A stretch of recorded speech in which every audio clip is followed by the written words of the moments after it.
É uma obra que já vai muitos anos. Eu trabalho na associação desde 1983 e, portanto, é uma ligação já muito forte, 42 anos. E este é o meu terceiro mandato, com vários projetos em mãos que têm sido vindos a ser concretizados. E fazia um pouco questão que o centésimo, o aniversário dos 100 anos da associação ainda pudesse, portanto, ser capaz de levar a cabo essas comemorações. E essas comemorações vão ter um significado muito especial, eh, porque a associação tem continuado a crescer de uma forma que lhe permite, ao mesmo tempo, manter a sua filosofia inicial, uma filosofia dedicada às pessoas, dedicada à educação, dedicada a uma visão multidisciplinar, e que é necessário manter e criar uma equipa para nos suceder. E é este o trabalho que já temos vindo a desenvolver, de rejuvenescer a associação, de criar novos quadros que poderão levar a cabo esta missão. E, portanto, isso é uma das responsabilidades que temos neste mandato. E, portanto, para mim significa o completar um ciclo de vida que foi ligado à associação, ligado à diabetes, que incluiu opções pessoais dentro da endocrinologia que abracei,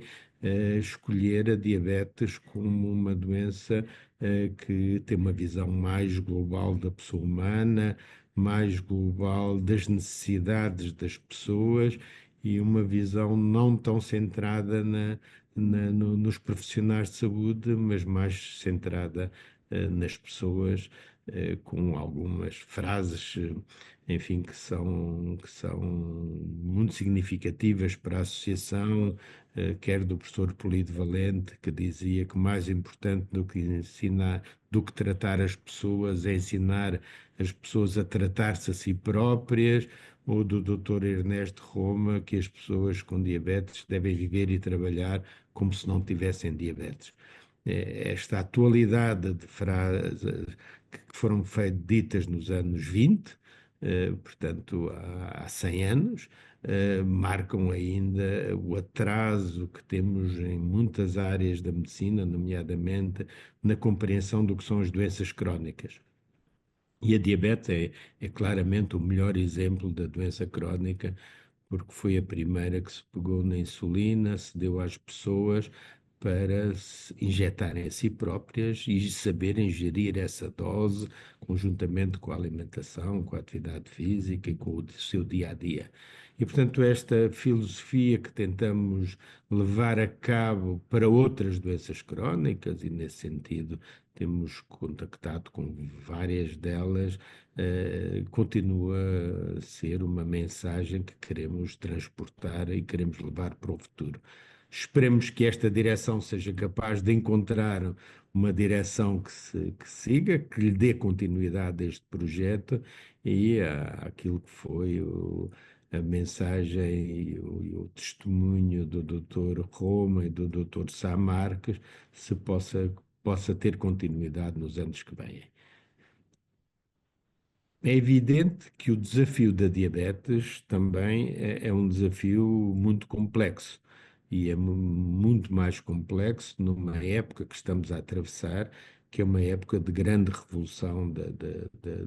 da abordagem da diabetes. Em primeiro lugar, porque surgem novos fármacos que vão revolucionar o tratamento da diabetes tipo 1, com a possibilidade da identificação precoce, o estudo que estamos a fazer neste momento de identificação, o Identify, a identificação precoce da diabetes tipo 1 e possibilidade de intervenção nessa fase antes da declaração da diabetes. Portanto, há múltiplos fármacos em investigação, há um já aprovado pela EMA e, portanto, que brevemente, portanto, se ensaiará em Portugal. É revolução na diabetes tipo 2, com todos estes novos fármacos para a perca de peso e para, portanto, que permitem, quer na pré-diabetes, a remissão ou a redução do risco de vir a desenvolver diabetes, para ser mais claro, a poupança do pâncreas e a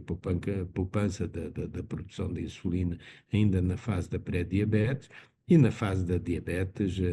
a diminuição da insulinoresistência com a perca de peso também vai, portanto, ser uma revolução muito grande, com uma redução grande dos medicamentos utilizados, quer em relação à hipertensão, quer em relação à dislipidemia, quer em relação à própria diabetes, com estes novos fármacos que estão neste momento, portanto, a promover essa evolução. E há ainda uma revolução tecnológica ligada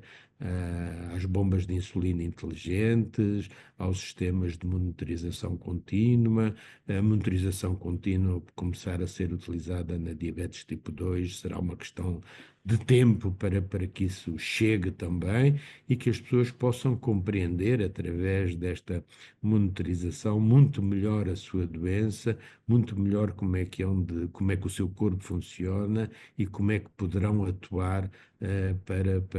para conseguir otimizar o seu controle e melhorar a sua qualidade de vida. Portanto, num período de revolucionário como este, é evidente que a Associação tem uma visão neste momento de que temos que nos começar a deslocar para as fases cada vez mais precoces da diabetes, que é onde poderemos evitar aquilo que antigamente se chamava a catástrofe da diabetes, que eram as complicações, que felizmente hoje já minoramos através do bom controle, mas poderemos reduzir muitíssimo mais se tivermos políticas de prevenção ativa, de diagnóstico precoce ativo, e por isso, enfim, o sonho da constituição do Instituto de Prevenção da Diabetes é neste momento também dos sonhos que a nova direção abraça e que tem desafiado quer que os Ministérios da Saúde e as entidades que poderão colaborar numa perspectiva dessas. Penso que, nomeadamente as autarquias, penso que será uma questão absolutamente fundamental de uma visão nova em que a prioridade não é só do ponto de vista de intenções dedicada à prevenção, mas é do ponto de vista prático do desenvolvimento de atividades múltiplas por todo o país e junto da sociedade para que a prevenção seja realmente uma realidade. E eu penso, enfim, que isto enquadra um pouco aquilo que são os projetos da nova direção e a minha posição enquanto presidente e das mensagens que conjuntamente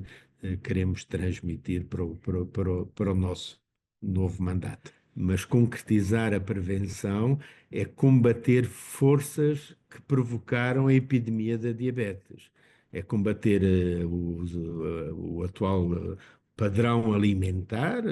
que é disponível para as pessoas, a cultura ligada à alimentação com cada vez menor disponibilidade para cozinhar, e, portanto, há aqui uma mudança cultural profunda que é preciso entendermos. É preciso percebermos a evolução das cidades e da facilitação da atividade física. E é preciso perceber o que é o trabalho hoje em dia, o stress ligado ao trabalho, a disponibilidade que as pessoas têm para si, e se aqui há alguns anos tínhamos uma visão positiva da evolução do mundo, neste momento é mais difícil acreditarmos nisso e, portanto, eu não penso que seja fácil a prevenção. É mais fácil pensarmos na prevenção do ponto de vista farmacológico e da intervenção, nomeadamente com o emagrecimento e com as drogas, com os fármacos que podem permitir o emagrecimento, e isso pode ser uma realidade mais fácil do que a da mudança dos comportamentos. Para haver mudança dos comportamentos, tem que haver a conciliação de uma série de forças de intervenção que têm que estar coordenadas. Em primeiro lugar, temos que ter as autarquias, que estão aquelas que são mais próximas das pessoas, a liderarem muito deste processo, conjuntamente com os serviços de saúde, mas as autarquias têm uma capacidade de intervenção local que é extremamente importante e muito superior àquilo que estas estruturas de saúde têm. Depois, uma capacidade de intervenção sobre a alimentação. Há quem pergunte se estes fármacos, novos fármacos, são capazes de ter um PIB na Dinamarca, a empresa da dinamarquesa ter um PIB maior do que o PIB do próprio Estado dinamarquês. Porque é que a alimentação saudável não aposta nas pessoas e não aposta numa transformação radical e continuamos a ter os alimentos processados, os alimentos com uma viciação das pessoas em alimentos que são claramente hipercalóricos, claramente com poucas fibras, com pouca que dão um pseudo-prazer inicial e que são viciantes e que não criam condições para uma alimentação mais saudável. É preciso equilibrarmos isto com algum sentido de equilíbrio do ponto de vista ecológico e de sustentabilidade também dos alimentos, mas os alimentos vegetais têm que controlar os preços, que continuam a ser dos alimentos que têm mais aumento de preços. Portanto, é preciso conjugar estas atividades e aqui as autarquias terão que ter um papel extremamente importante, quer na intervenção nas escolas, logo nas creches e no pré-escolar, que é onde se deve começar a educação alimentar e a educação do paladar. O paladar tido pelo gosto e pela criação do gosto e não dos alimentos saudáveis em abstrato, não é? Recordar-se-á que aqui há 20 anos os alimentos saudáveis eram o peixe cozido e o frango cozido, e qualquer pessoa que estivesse doente era isso que tinha que comer. Enfim, isto evolui, felizmente o conhecimento evolui, e portanto hoje temos uma perspectiva de que é preciso ligar a alimentação ao gosto, aos paladares, aos hábitos das pessoas e vermos como é que os havemos de melhorar e havemos de procurar a solução. E aqui a intervenção no pré-escolar é claramente antes dos 6 anos de idade, por volta dos 4 anos de idade, é absolutamente fundamental, como é a fase de transição da alimentação materna para quando se chega ao ano e se começa a dizer que as crianças podem comer tudo e rapidamente se estraga tudo aquilo que foi a alimentação até essa idade. Portanto, há aqui muita coisa a fazer do ponto de vista da prevenção, também do ponto de vista da atividade física, a introdução da atividade física no cotidiano tem que ser uma coisa que ultrapasse a ida ao ginásio, os passeios que levam muito tempo e que não se coordenam com o tipo de vida que temos, e, portanto, como é que se integra a atividade física no trabalho,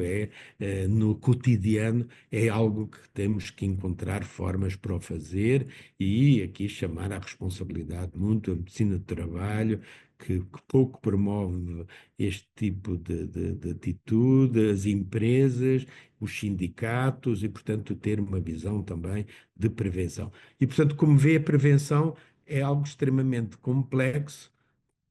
e é por isso que se fala muito de prevenção e pouco se atua na prevenção, e se diz sempre que Portugal gasta cerca de 2%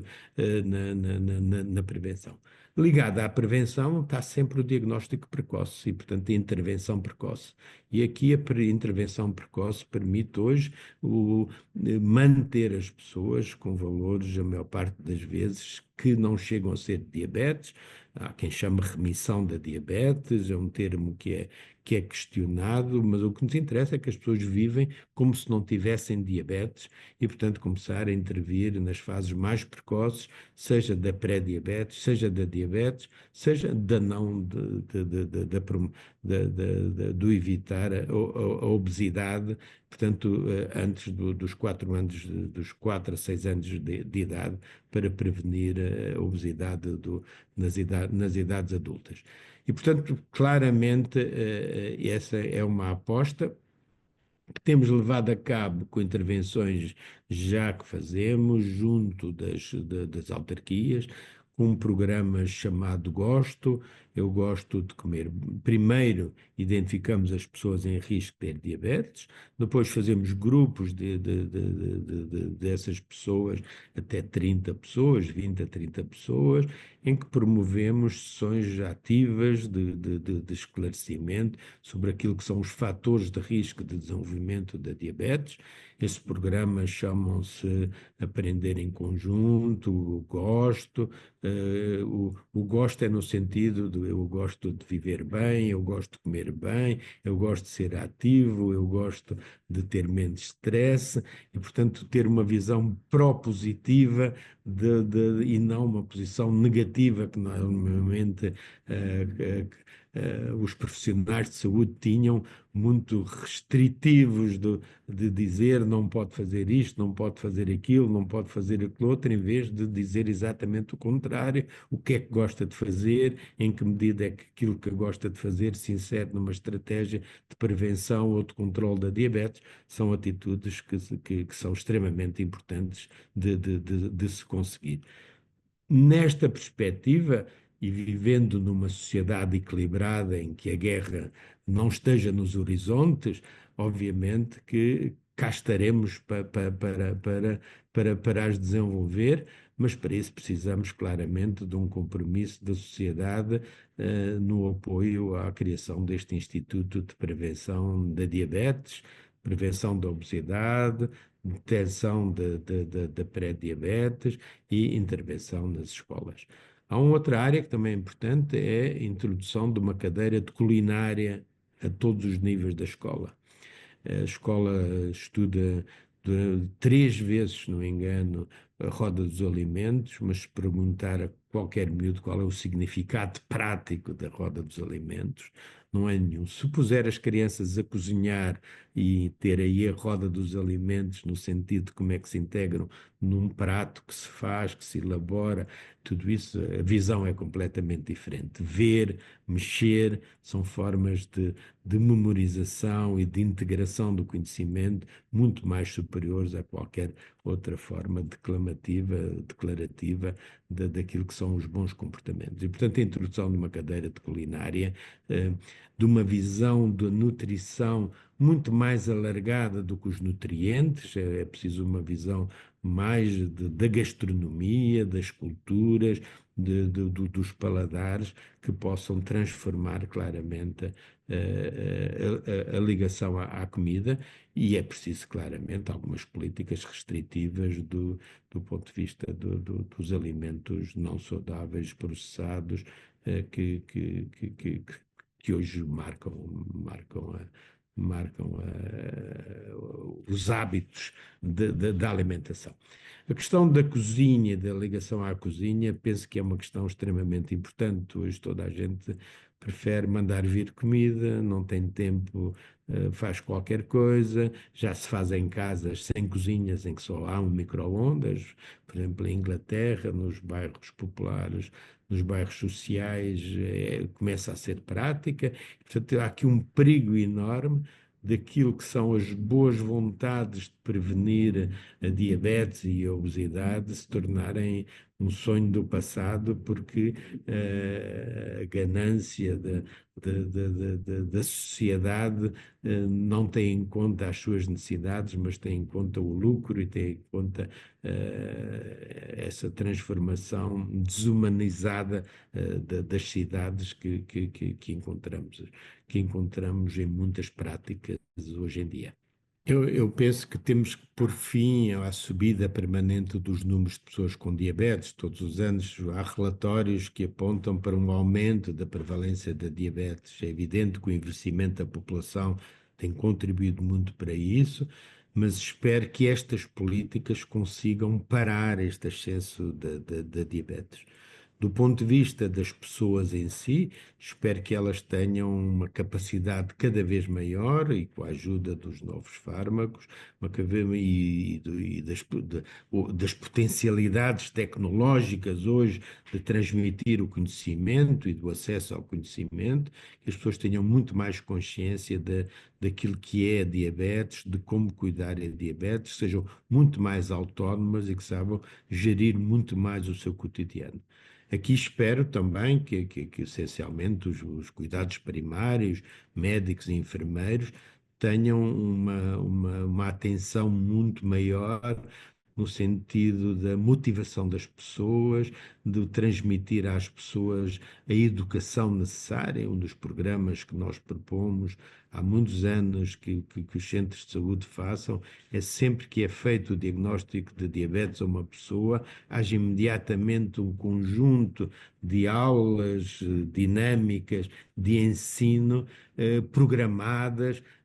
que estejam e não dependentes da capacidade maior desta ou daquela pessoa, da disponibilidade naquele dia, mas que haja um sistema de educação que esteja claramente definido. Nesse sentido, pensamos que o sonho da criação de uma escola da diabetes também pode ser ainda hoje em dia importante para que todos esses formadores das pessoas com diabetes tenham uma capacidade de educação, técnicas pedagógicas e, obviamente, conhecimento em diabetes e da fisiologia do corpo humano e da fisiologia da diabetes para conseguirem compreender melhor como ajudar essas pessoas. Tudo aquilo que eu verei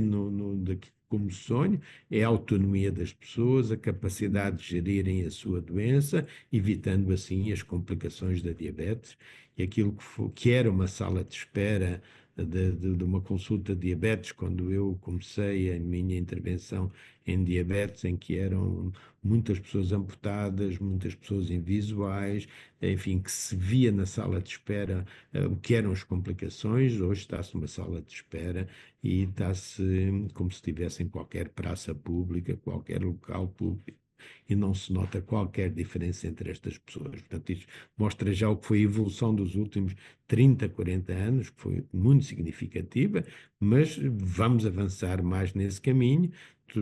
conseguindo controlar mais a obesidade, que é uma doença crónica que vai exigir, do ponto de vista também da diabetes, uma atenção cada vez maior e, portanto, juntarmos forças no combate ao controle da obesidade, que é também uma doença crónica, como a diabetes, e, portanto, que tem tendência sempre a descompensar sempre que as pessoas deixam de conseguir controlar a sua situação, seja através dos hábitos de vida, seja através da medicação que as ajuda a cumprir melhor esses hábitos de vida. Portanto, aquilo que é a perspectiva é que o sonho do Dr. Roma e do professor polivalente possam manter-se verdade, em que as pessoas sejam capazes de cuidar de si próprias como se não fossem, como se não tivessem uma doença, porque eles não são doentes hoje em dia, são pessoas que fazem, que trabalham, mulheres que procriam, pessoas que têm uma vida absolutamente normal, não se, têm, é uma situação de uma doença que eles devem controlar e devem conseguir viver com grande qualidade de vida. Eu acho que acrescentaria aqui só um Uhum. aspecto, é a necessidade da integração social das pessoas com diabetes e do associativismo, a criação das casas da diabetes, a criação de associações de diabetes, a prepararem-se para um futuro que neste momento não é risonho e, portanto, não podemos esconder a realidade, implica que neste momento as pessoas saibam gerir os riscos de qualquer situação, saibam ter consigo sempre os equipamentos que lhes bastem para dois meses de medicação, como a própria lei nas farmácias indica que as pessoas devem ter medicação para 2 meses, que devem ter uma atenção muito grande aos dispositivos de para situações de catástrofe e, portanto, não quero ser alarmista, mas claramente o seguro morreu de velho e, portanto, termos hoje essa segurança e aprendermos um pouco sobre como nos segurar neste mundo tão incerto em que vivemos é claramente importante. Tenho confiança de que as pessoas vão ser capazes de responder, que as pessoas são capazes de defender a sua liberdade, a paz, e com isso vão conseguir construir o mundo sem doença, que é aquele que é a nossa aspiração. O lema da Associação, como o lema da Federação Internacional da Diabetes, continua a ter como objetivo final a cura da diabetes. E, portanto, para isso precisamos de uma sociedade equilibrada, de uma sociedade pacífica, construtiva, de uma sociedade que seja cooperante e amiga de todas as pessoas, em que a qualidade de vida e a qualidade o respeito do ser humano seja acima de tudo conservado.